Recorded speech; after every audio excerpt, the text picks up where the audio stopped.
Erev Tov Rabotai, we are continuing with our Mishna Yomi, Masechet Eruvin. We're up to Perek Yud Mishnah Bet. Today's Mishnayot should be Leilun Nishmat, Neria ben Svetlana, Ranbai ben Eliyahu ben Burchai Israelov, Menuchatam beGan Eden. Amen. The end of the last Mishnah stated that if the person who found the tefillin is afraid that he will be attacked by thieves, he does not need to stay with them, but may carry them less than 4 amot at a time. This Mishnah cites a dissenting opinion. Rabbi Shimon Omer, Rabbi Shimon says, Notnan lechavero, instead of carrying them less than 4 amot at a time, he should give them to a friend who is standing within 4 amot of him. V'chavero lechavero, and his friend should give them to his friend who is standing within 4 amot of him, and so on. Ad shemagia lechatzer chitzona, until the last one reaches the outermost courtyard of the city where the tefillin can be left in safety. And the Rav explains, if a person carries something repeatedly less than 4 amot at a time, it's quite likely that he will mistakenly carry it more than 4 amot at one time. So Rabbi Shimon rules that it's preferable to pass the tefillin to someone who is standing less than 4 amot away, who passes them to another person, and so on, because in that situation, each one is less likely to go outside the 4 amah limit. Now, the first method must be avoided only where other people are available to execute the second method. If others are not available, Rabbi Shimon agrees that Tosfot Yom Tov says that one may carry the tefillin all the way himself, less than 4 amot at a time. Rabbi Shimon continues with another case in which this method is preferred. V'chen beno, similarly, if one's child is born in a field on Shabbat and must be brought to a place where he can be taken care of, and the Tosfot Yom Tov explains a baby should be washed and be smeared with ointments on the day of his birth. Notno lechavero, one should give the infant to his friend, v'chavero lechavero, and his friend should give the infant to his friend, and so on. Afilu mea, even if the infant will have to be handled by 100 people, which is uncomfortable, this method is preferable to having just one person carry the baby all the way, less than 4 amot at a time. Now, the Rav does tell us by the previous case regarding the tefillin that halakha does follow Rabbi Shimon.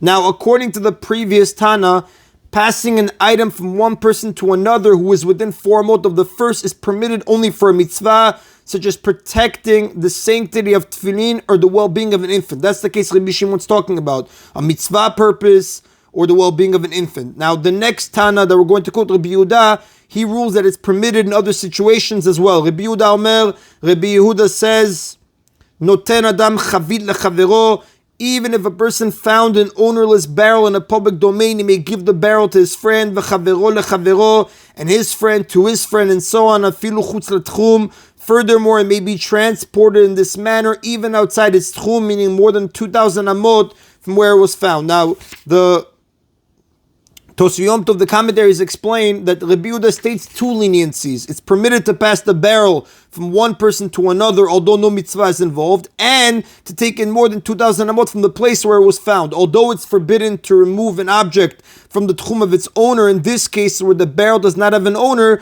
it may be taken anywhere. Now, this is true only where neither the finder nor any of the other people acquired the barrel. Once a person acquires the barrel, it assumes that person's tchum. However, the sages disagree with Rabbi Yehuda's last point. Amrulo, the sages said to him, Lo talech zu yoter meragle be'alea. This barrel may not go farther than the feet of its owner, meaning the barrel must be treated as though it had an owner, just as an owned barrel is confined to a tchum, meaning the tchum of its owner. So is this ownerless barrel confined to a tchum, the tchum of the place where it was found. Therefore, it may not be taken more than 2,000 amot from its place.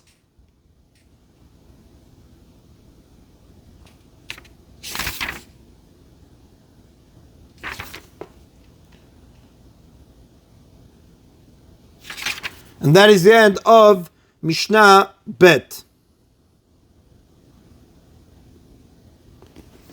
Mishnah Gimel now presents another case in which the rabbis waived one of their prohibitions in order to preserve the sanctity of a sacred object.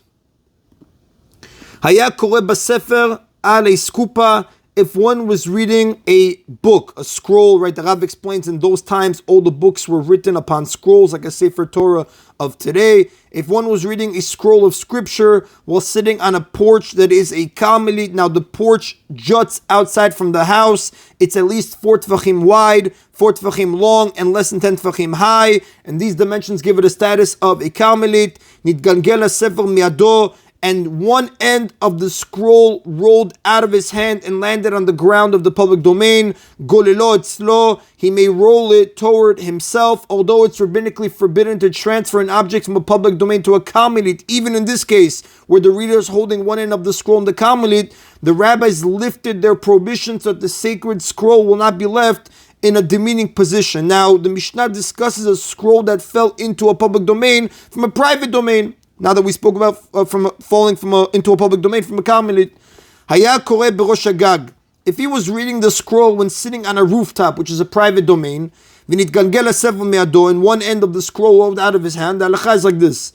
Ad shelo hagiya ל10 טפחים, before it comes within 10 tefachim of the ground of the public domain, golelo etzlo, he may roll it in toward himself. Mishegiya ל10 טפחים, but once it comes within 10 tefachim off the ground, he may not roll it in. Hofcho al ktav, rather he should turn it over onto its writing and leave it. Now the Gemara on page 98a explains it's less demeaning for the written side to be turned over than to be exposed. Now a public domain extends only 10 tefachim upward. The space above that is an exempt area from which is permitted to carry into any type of domain. Therefore, as long as the end of the scroll is more than 10 tefachim above the ground, he may bring it back to the rooftop, the private domain. But once it goes below 10 tefachim and enters the public domain, bringing it back is forbidden. Now, although this is not a biblical transgression, because he is already holding on to the other end of the scroll, it is so close to a biblical prohibition, transgression, that it is not permitted even for the sake of protecting a scroll of holy scripture. Now, in the Mishnah's first case, where the person is sitting on a porch, which we said is a Karmelit, even if the dropped end landed on the ground itself of the Reshut HaRabim of the public domain, rolling the scroll up is not a biblical melacha for two reasons. A, the porch is a Karmelit and transferring anything in or out of a Karmelit is biblically permitted. And B, he is holding one end of the scroll, so it's already attached to the porch and he's not making a complete transfer.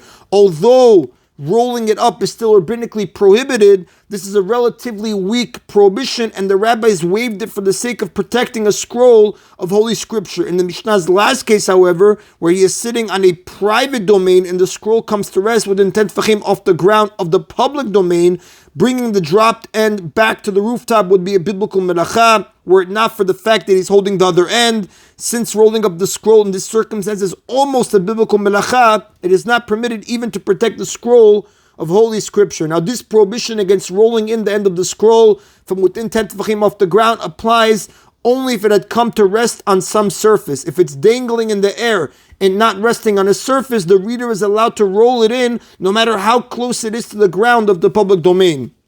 And the commentaries explain the melacha of transferring is defined as picking up something that is at rest, taking it to a different domain, and setting it down in the second domain. An object is considered to be at rest only if it's lying on a surface and not if it's just suspended in the air. Therefore, transferring an object that is dangling in the air is not biblically prohibited. In our case then, where there is another reason why the prohibition is not biblical, because he's already holding on to one end of the scroll, the rabbinic prohibition is not as strong, and so it's lifted for the sake of protecting a sacred scroll. And the Gemara explains that the Tana Kama refers to a case where the wall of the house is not straight but sloping. So when the Tana Kama said, before it comes within 10 tefachim off the ground, he meant that the end of the scroll came to rest on a point on the slanting wall that is more than 10 tefachim above the ground of the public domain. When he said once it comes within 10 tefachim of the ground, he meant that the end of the scroll rolled farther down and came to rest at a point that is less than 10 tefachim from the ground. And we will see that soon. Now the Mishnah cites support for this. Rabbi Yehuda says, Afilu en misulak min haaretz elech himlo machat, even if it is removed from the ground by only the width of a needle, meaning it is suspended in the air just a small distance from the ground, golelo etzlo, he may roll it in toward himself, since it's not resting on a surface. Bringing it back into the private domain is permitted. Now the Gemara states that the text of the Mishnah is deficient, it's missing words, and that the following section should be added after the Tana Kama statement before Rabbi Yehuda speaks. In what case were these words said that if the dropped end of the scroll is below 10 tefachim, one may not roll it in? Bechot and mishupa. In the case of a sloping wall, meaning it came to rest on a sloping wall. But in the case of a wall that's not sloping and the end of the scroll dangles in the air, even if it's less than 3 tefachim from the ground, he may roll it in himself. Because Rabbi Yehuda says,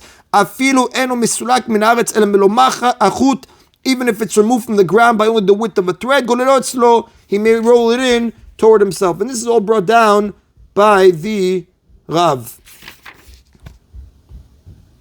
Now, according to the Tana Kama and Rabbi Yehuda, once the dropped end lands on a surface within 10 tefachim off the ground, it may not be rolled back up into the private domain. Although the prohibition is only rabbinic because the reader is already holding the other end in the private domain, it is not waived for the sake of protecting the scroll of Holy Scripture. However, Rabbi Shimon disagrees. Rabbi Shimon says, Afilu ba'aretz atzmo, even if the scroll is on the ground itself of the public domain, golelo etzlo, he may roll it in toward himself, she'en lecha davar mishum shvut omed b'fnei chitve kodesh, because nothing prohibited by rabbinic decree stands in the way of preserving the sanctity of Holy Scriptures. According to Rabbi Shimon, even the more severe type of rabbinic decree is waived for the sake of sparing a scroll of Holy Scripture from degradation.